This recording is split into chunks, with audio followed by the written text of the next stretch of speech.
നിങ്ങൾ ഒരാളോട് ക്ഷമിക്കണമെങ്കിലും നിങ്ങൾ ഒരാളോട് ക്ഷമ ചോദിക്കണമെങ്കിലും അതിന് തടസ്സമായി നിൽക്കുന്ന ഒരേയൊരു കാര്യം നിങ്ങളുടെ അഹങ്കാരം മാത്രമാണ്.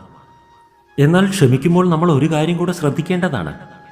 ക്ഷമിക്കുവാനുള്ള നമ്മളെ തന്നെ നശിപ്പിക്കുന്ന രീതിയിൽ കാര്യങ്ങൾ മുന്നോട്ട് പോകുമ്പോൾ നമ്മൾ അവരോട് ക്ഷമിക്കുകയാണെന്നുണ്ടെങ്കിൽ പിന്നീട് ക്ഷമിക്കുവാൻ നിങ്ങൾ ഉണ്ടാവുകയില്ല. അതുകൊണ്ട് ക്ഷമിക്കേണ്ടത് എപ്പോഴാണെന്നുള്ളതും നമ്മൾ ശ്രദ്ധിക്കേണ്ടതാണ്. ക്ഷമ ഒരിക്കലും നമ്മുടെ നാശത്തിന് വേണ്ടി ഉപയോഗിക്കരുത്. ക്ഷമ കേവലം മറ്റൊരാളുടെ നാശത്തെ തടയുവാൻ വേണ്ടി മാത്രം ഉപയോഗിക്കേണ്ടതാണ്.